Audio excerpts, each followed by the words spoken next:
"Hai Daud, sesungguhnya kami menjadikan kamu khalifah di muka bumi.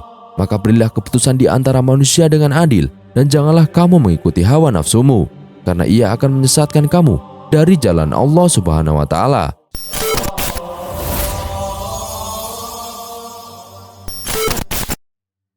Assalamualaikum warahmatullahi wabarakatuh. Sahabat beriman yang dirahmati Allah Subhanahu wa Ta'ala, mari kita belajar bagaimana menjadi pemberani dan bertanggung jawab melalui kisah Nabi Daud alaihissalam.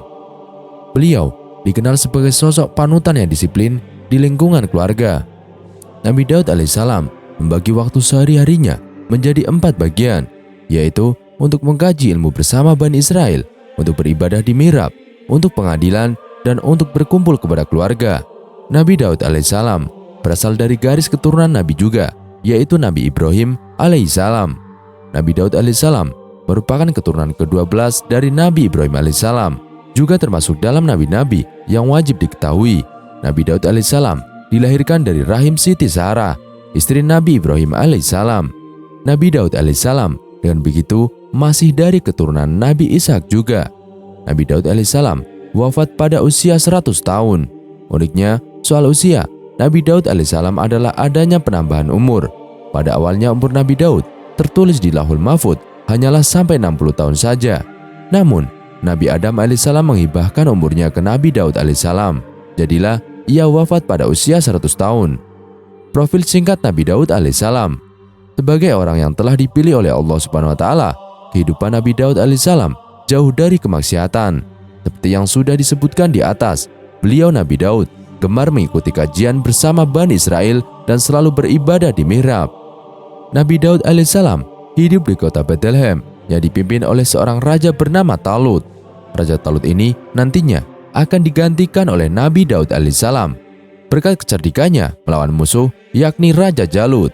Dalam berbagai literatur tentang kisah Nabi Daud alaihissalam mengisahkan keberanian seorang remaja di medan perang. Ia bahkan berani berperang walau usianya masih sangat muda dan baru masuk remaja. Ceritanya waktu itu, Bani Israel sedang ada rencana penyerangan dari pihak musuh. Raja Talut kemudian menyuruh orang kepercayaannya, yaitu Sami'un, untuk mencari tentara sukarelawan untuk melawan musuh. Sami'un segera mengabarkan kepada semua rakyat. Terdengarlah kabar bahwa Raja Talut sedang mencari bala tentara untuk melawan musuh ke telinga Nabi Daud alaihissalam. Tapi sayangnya, Nabi Daud masih terlalu muda untuk ikut berperang, sehingga 3 kakaknya yang bisa ikut perang.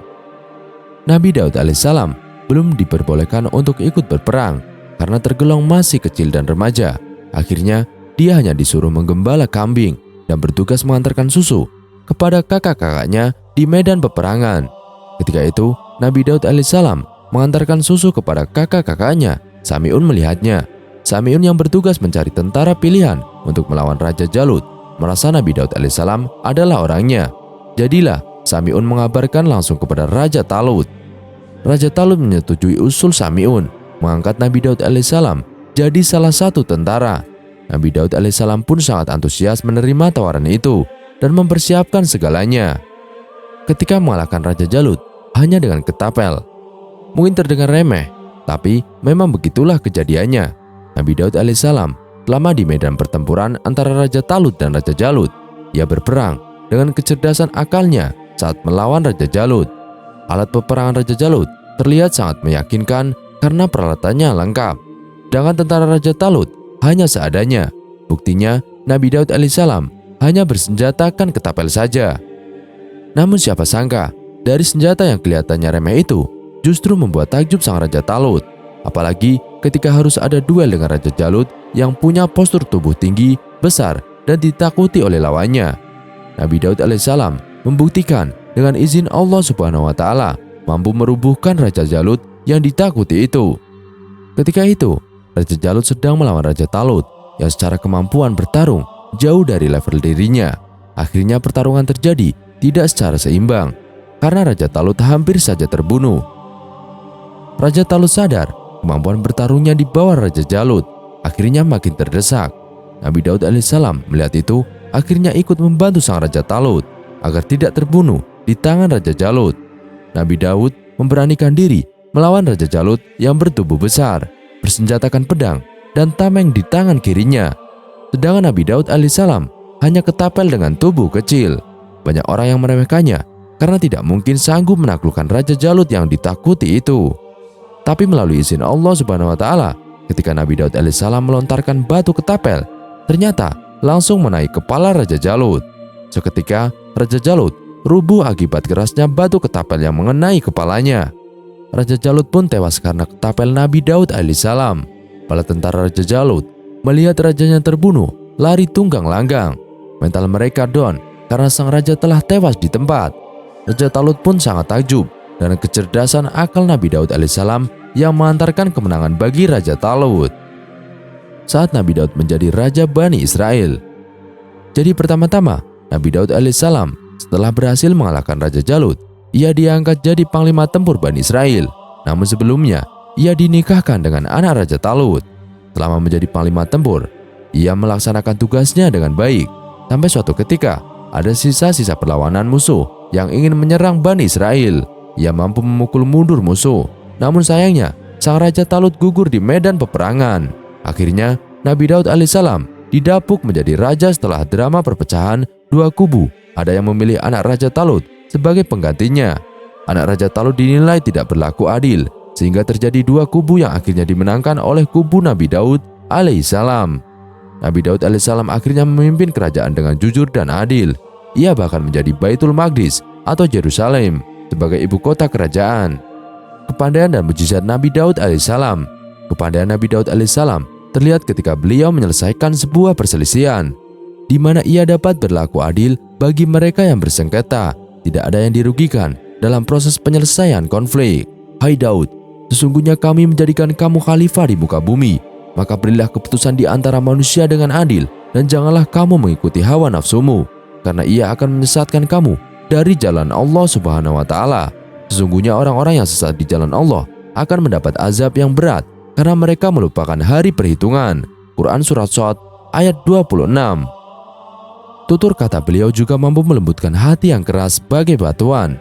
Nabi Daud alaihissalam melembutkan hati yang keras dengan ayat-ayat yang ia tuturkan dari perkataannya. Inilah salah satu bukti mujizat Nabi Daud alaihissalam.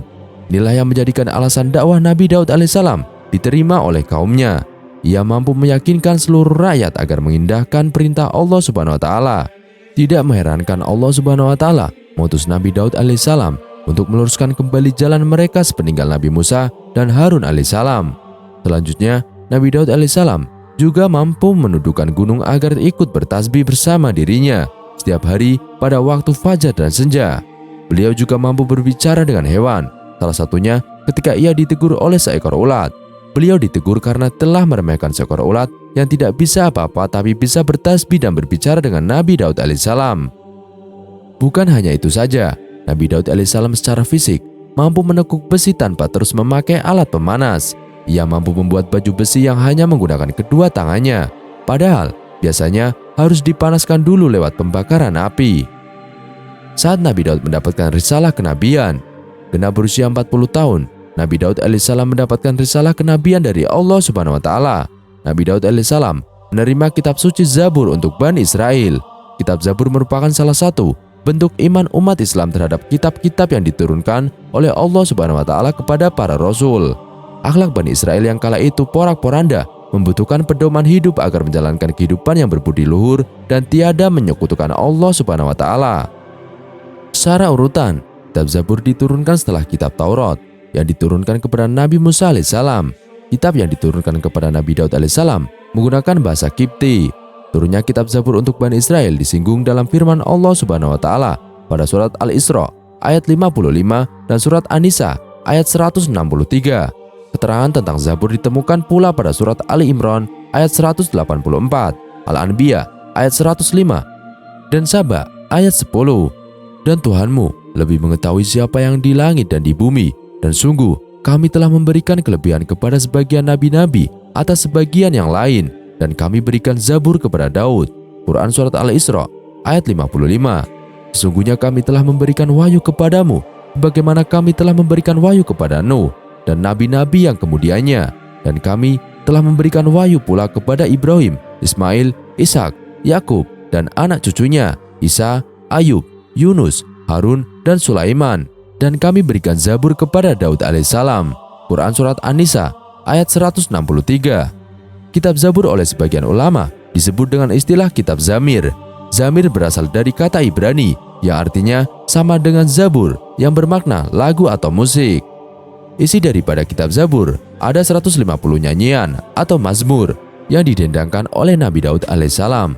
Suara yang dimiliki oleh Nabi Daud alaihissalam pun cukup bagus dan piawai mengatur nada. Kitab Zabur secara isi rupanya sangat berkaitan dengan kehidupan Nabi Daud alaihissalam.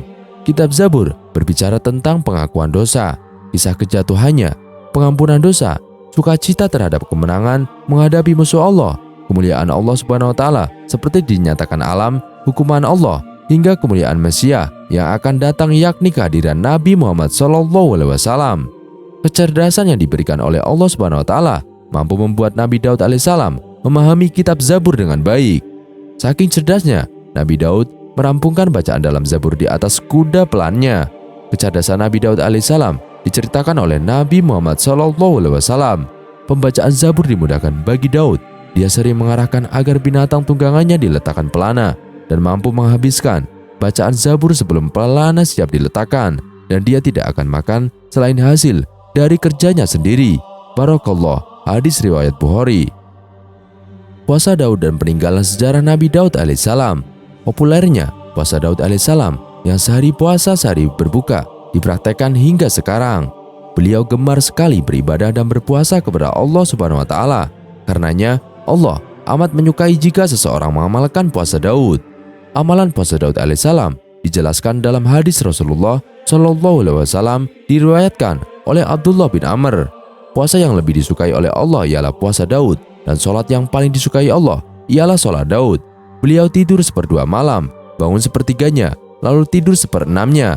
Beliau berpuasa 1 hari, lalu berbuka 1 hari. Hadis riwayat Bukhari dan Muslim. Sementara itu, peninggalan sejarah Nabi Daud alaihissalam juga ditemukan di sekitar negeri Yerusalem yang berupa istana Nabi Daud alaihissalam. Penemuannya adalah para arkeolog dari Hebrew University dan Israel Antiquities Authority. Istana Nabi Daud alaihissalam ditemukan di Khirbat Haifa, sebuah kota kuno zaman Nabi Daud alaihissalam yang sekarang letaknya 20 mil dari Yerusalem. Bangunan yang diketahui sebagai istana beliau adalah 2 bangunan kuno yang diklaim sebagai bangunan terbesar di abad ke-10 pada masa kerajaan Yehuda. Kota kuno berbentuk benteng disebutkan telah ada sejak zaman Nabi Daud alaihissalam. Dalam Alkitab, kota kuno tersebut dinamakan kota Sarayim. Istana tersebut dikelilingi dinding sepanjang 30 meter. Istana Nabi Daud alaihissalam, para penghuninya dapat melihat Laut Tengah, pegunungan Hebron, dan wilayah Yerusalem bagian timur. Para arkeolog berpendapat tempat itu adalah tempat yang pernah ditinggal Nabi Daud alaihissalam. Hal ini dikarenakan tidak adanya sisa babi di tempat itu, sebab Nabi Daud alaihissalam dan pengikutnya tidak memakan babi. Peninggalan selanjutnya adalah mihrab Nabi Daud alaihissalam yang ada di luar Masjidil Aqsa. Tempat runtuh mihrab itu kemudian dibangun kembali oleh Sultan Hisamuddin Lashin sekitar tahun 696 Hijriah atau 1298 Masehi. Peninggalan sejarah Nabi Daud alaihissalam selanjutnya adalah tambang besi. Ya, Nabi Daud alaihissalam memiliki mukjizat dapat melunakkan besi hanya dengan tangannya. Karena itu, dia membangun industri tambang besi. Para ilmuwan menguji karbon tambang guna mengetahui dari kapan industri tambang besi itu ada.